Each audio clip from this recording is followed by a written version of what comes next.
ಶುಕ್ರವಾರ ಹುಣಗುಂದ್ ಮತಕ್ಷೇತ್ರದ ಬೆಳಗಲ್ ಗ್ರಾಮ ಪಂಚಾಯಿತಿ ವ್ಯಾಪ್ತಿಯಲ್ಲಿ ಬರುವ ಬಿಸ್ನಾಳಕೊಪ್ಪ ಗ್ರಾಮದ ರೈತರ ಅನುಕೂಲಕ್ಕಾಗಿ ಅಂದಾಜು 20 ಲಕ್ಷ ರೂಪಾಯಿ ಮೊತ್ತದ ರಸ್ತೆ ಕಾಮಗಾರಿಗೆ ಜನಪ್ರಿಯ ಶಾಸಕರು ಮತ್ತು ಕರ್ನಾಟಕ ವೀರಶೈವ ಲಿಂಗಾಯತ ಅಭಿವೃದ್ಧಿ ನಿಗಮದ ಅಧ್ಯಕ್ಷರು ಆಗಿರುವ ಡಾಕ್ಟರ್ ವಿಜಯಾನಂದ್ ಎಸ್ ಕಾಶಪ್ಪನವರವರು ಗುದ್ದಲಿ ಪೂಜೆ ನೆರವೇರಿಸುವ ಮೂಲಕ ಚಾಲನೆ ಕೊಟ್ಟರು.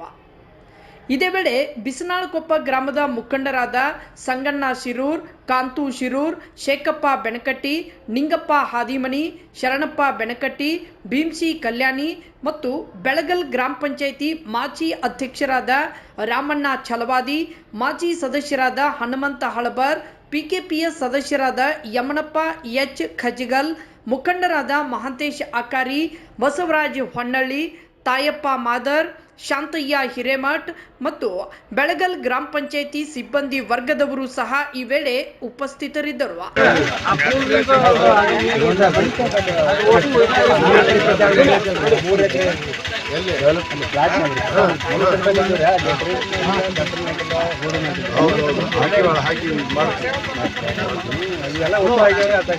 ಹೊಸ ಜಮೀನು ಇವಾಗ ಸಂಗನ ಅದು ಫೈಲಲ್ಲಿ ತೊಗೊಂಡು ಹೇಳಿ ನಮ್ಮ ಸಾಲಿದ ಸರ್ ಸಾಲಿ ಕಂಪೌಂಡ್ ಮಾಡಿಸಿ ಈ ಪೂಲಿಂದ ನೋಡಿ ಸರ್ ಗಾಡಿಗಳು ಬಿದ್ದವು. ಕರ್ನಾಟಕ ಜನರ ಧ್ವನಿ ನ್ಯೂಸ್ ವರದಿಗಾರ ಬಸವರಾಜ್ ಎಚ್ ಬೆಳಗಲ್.